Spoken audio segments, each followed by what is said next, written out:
Este podcast se presenta por cortesía de Movistar Empresas, el aliado que está transformando y potenciando negocios en toda Hispanoamérica con soluciones digitales en cloud, IoT, seguridad, conectividad, Big Data y advertising. Movistar Empresas, siempre el camino seguro.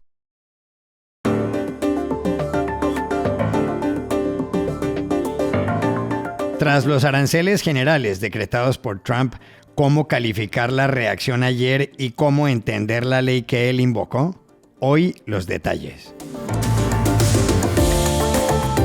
Un informe de expertos de la ONU dice que el régimen de Daniel Ortega en Nicaragua ha montado un gran aparato represor. ¿Cómo es la historia? Mucha inquietud suscita la quiebra de 23andMe, empresa que ha analizado el ADN de miles de personas en Estados Unidos y otros países. ¿Por qué? Hola, bienvenidos a Y esto no es todo, el podcast del Georgetown Americas Institute de la Universidad de Georgetown en Washington, D.C. Soy Juan Carlos Iragorri, desde Madrid. Soy Paz Rodríguez Niel, desde Buenos Aires. Soy Jorge Espinosa y estoy en Bogotá. Es viernes 4 de abril y esto es todo lo que usted debería saber hoy.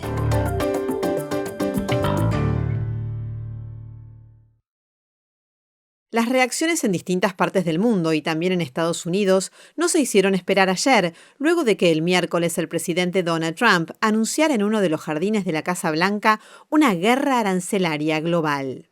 En Estados Unidos, dos de los principales índices bursátiles, el Standard & Poor's 500 y el Nasdaq, cayeron entre un 4 y un 6%, y el dólar se depreció un 10% frente al euro. Además, ojo, la compañía Apple perdió en la jornada $300 mil millones de su valor total. En Bruselas, la presidenta de la Comisión Europea, el órgano ejecutivo de la Unión Europea, Ursula von der Leyen, dijo que mucha gente en el viejo continente debe estar decepcionada con su principal aliado, pero que con un mercado de 450 millones de personas se va a superar el impacto.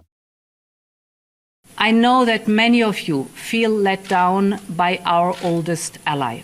Yes, we must brace for the impact that this will inevitably have. Europe has everything it needs to make it through the storm. We are in this together. If you take on one of us, you take on all of us. So we will stand together and stand up for each other. Our unity is our strength. Europe has the largest single market in the world, 450 million consumers. That is our safe harbor in tumultuous times. ¿Cómo interpretar lo que pasó ayer tras los aranceles generales del 10%, aparte de otros más decretados por Trump? Contactamos en Bogotá al profesor de la Universidad Javeriana y economista de la Universidad de Londres, Jorge Restrepo. La enorme caída en los mercados internacionales es una respuesta en términos de incertidumbre, es decir, los inversionistas internacionales no saben cuál va a ser el tamaño del impacto negativo que tendrá en la economía global las decisiones en materia de política arancelaria que tomó el gobierno de los Estados Unidos. El impacto será negativo, será un impacto contraccionista, porque este aumento en los impuestos a las importaciones a los Estados Unidos significa un menor nivel de comercio. Eso deprime la demanda por esas importaciones que se encarecen en los Estados Unidos, eso deprime la capacidad de ofrecer y de producir de las empresas y las economías que exportan a los Estados Unidos, la principal economía global. Esta en realidad es una decisión histórica negativa en el sentido de que aparta a los Estados Unidos del régimen internacional de comercio basado en reglas. Reglas que establecen que no puede hacerse tomarse estas medidas unilaterales, estas medidas de fuerza que solamente puede tomar un país como los Estados Unidos desde su posición de dominio de la economía global. El efecto va a seguir siendo un efecto negativo y no pasará hasta en tanto los Estados Unidos no decida y los demás países que comercian con los Estados Unidos no decidan si van a reciprocar, si van a retaliar contra los Estados Unidos y si a los Estados Unidos decida mantener estas decisiones en el futuro cercano. Esto deprime el precio, como lo hemos visto, no solamente del valor de las empresas en las bolsas internacionales, sino también de las materias primas, comenzando por el petróleo. Los únicos productos y activos que se mantienen en un precio alto, incluso puede subir, son aquellos que que sirven de refugio, como por ejemplo el oro.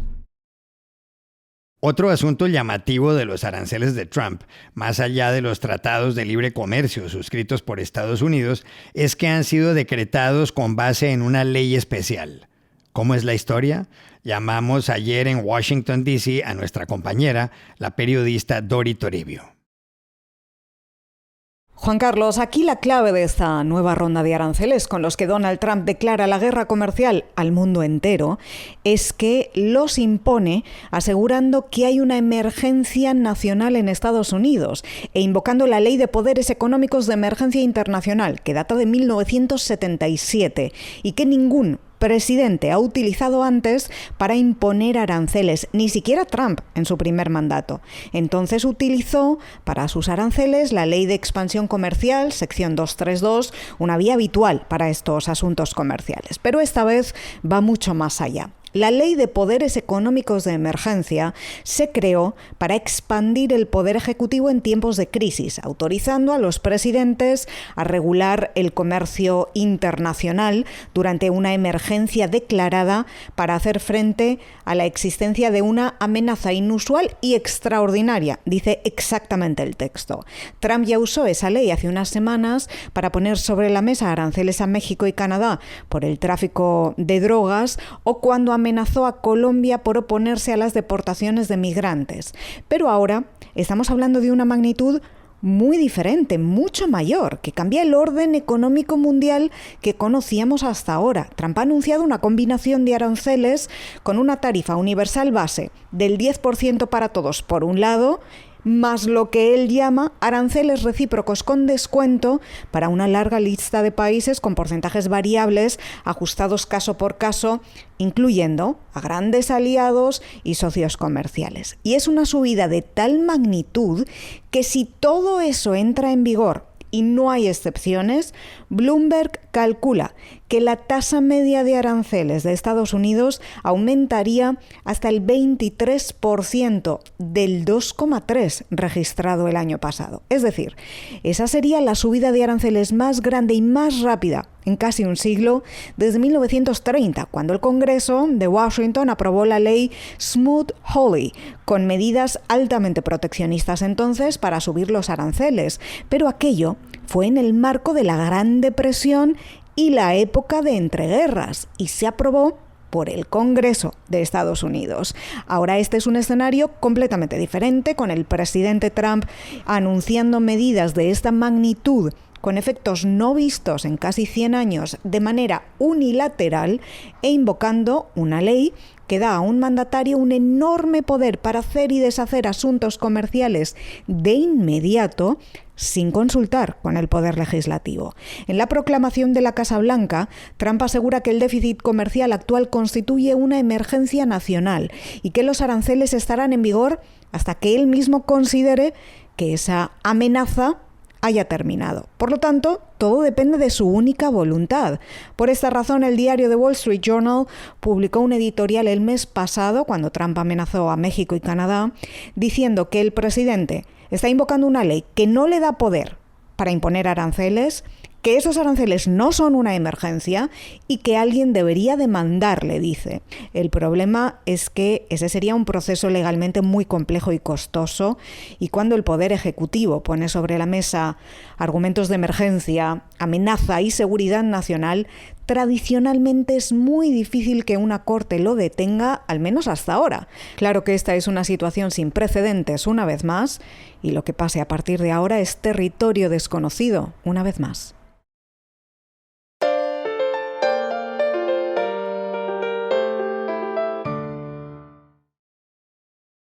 En Nicaragua, el régimen dictatorial que encabezan el presidente Daniel Ortega y su esposa, la copresidenta Rosario Murillo, opera gracias a un aparato represor que se ha consolidado. Así lo dice un informe de un grupo de expertos de las Naciones Unidas publicado ayer en Ginebra.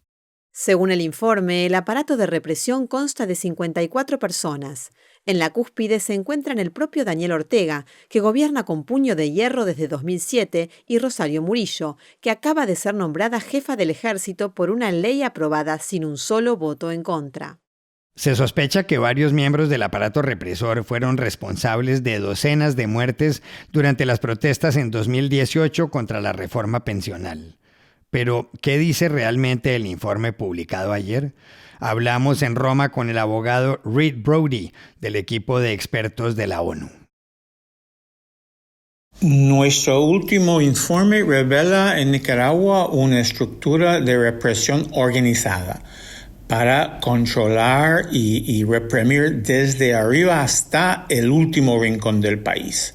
En el último año, el Estado y el partido gobernante, el Frente Sandinista, prácticamente se han fusionado en una maquinaria unificada de represión. En la cúspide están los llamados copresidentes Daniel Ortega y Rosario Murillo, pero debajo de ellos hay muchas figuras claves que ejecutan esa política. Por ejemplo, Francisco Díaz, director de la Policía Nacional, quien dio la orden directa en 2018 de utilizar fuerza letal contra los manifestantes. Julio César Áviles, el jefe del ejército. En 2018 el ejército no tenía competencias en seguridad pública, pero él ordenó su participación en la represión de las protestas, dejando más de 300 muertos.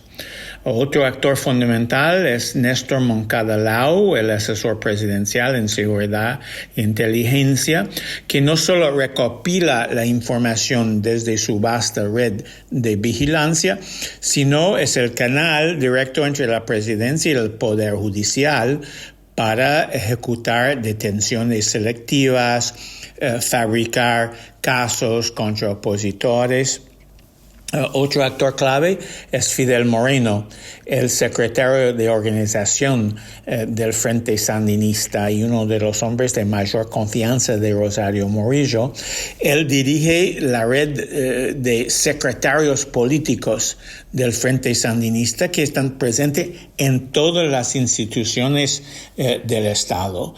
Y en 2018 dio la orden de reclutar a las fuerzas de choque y inició la represión violenta. O sea, cada institución, desde la policía, el ejército, el poder judicial, hasta las alcaldías, se ha convertido en un instrumento de persecución.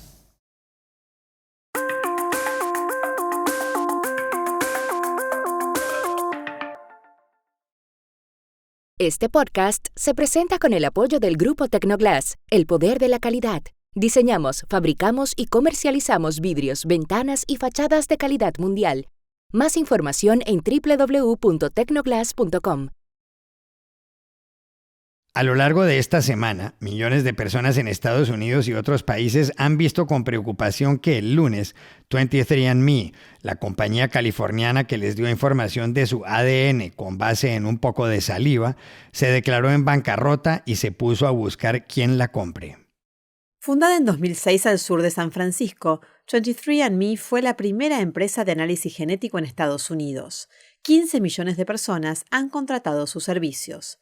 En un momento llegó a valer $6.000 millones, pero la semana pasada su valor se desplomó hasta los 50 millones. Aunque miles de clientes le autorizaron compartir su ADN con fines científicos, la Fiscalía de California le ha pedido a la gente que borre sus datos cuanto antes. ¿Cómo entender todo esto? Para saberlo, llamamos ayer a Madrid al periodista y divulgador científico Luis Quevedo. Millones de personas se han hecho uno de esos test genéticos de ADN que prometen revelar tus raíces, decirte si tienes riesgo de enfermedades como demencia, especialmente con una empresa llamada 23andMe. Solo necesitabas escupir en un tubito, mandarlo por correo y apenas unas semanas después recibías ese informe que decía cosas como, pues sí, eres 24% indígena mesoamericano o tienes predisposición genética a la diabetes de tipo 2, cosa que resultaba muy interesante. Pero, Lo que casi nadie decía era, primero, que esta promesa estaba basada en una idea un poco corrupta de la ciencia, porque la verdad es que somos iguales en un 99.9%. Nuestra diferencia genética es realmente muy, muy pequeña. Y además, las empresas como 23andMe construían esa narrativa de individualidad basada en unas bases de datos muy sesgadas que no contenían una representación real de toda la riqueza genética de la humanidad. Pero bueno, lo realmente importante aquí es que lo que empezó como un entretenimiento genético ahora tiene consecuencias muy serias. Primero pasó en 2023, 23andMe fue hackeada y se filtraron los datos de casi 7 millones de usuarios, por cierto, perfiles genéticos mayoritariamente de personas judías y chinas. ¿Quién estaría detrás de este hackeo que luego vendieron en foros oscuros de la red? Pero es que ahora esta empresa se ha declarado en bancarrota. Y claro, ¿qué pasa cuando una empresa presenta su Chapter 11, ¿no? Su bancarrota? Pues que sus activos se venden. Y en este caso, su activo más valioso no es otro que tu ADN, tu información genética. Aunque nunca hayas dado permiso para ello. Una información con la que sabemos que se te puede identificar fácilmente. Un estudio reciente decía que era fácil identificar al 60% de los estadounidenses blancos accediendo a bases de datos de este tipo. Y lo que hoy es claramente una herramienta pues, que puede, y de hecho ha servido para resolver crímenes, pues mañana podría ser usada para controlar migraciones, negar seguros o discriminar directamente por perfil genético. Yo creo que antes de regalar nuestro ADN por curiosidad o porque estaba de oferta en el Black Friday, deberíamos pensar que tu código genético no se puede cambiar. Es el único dato, la única información sobre ti que no puedes cambiar, de ti y tus hijos. Y una vez lo das, ya no hay retorno.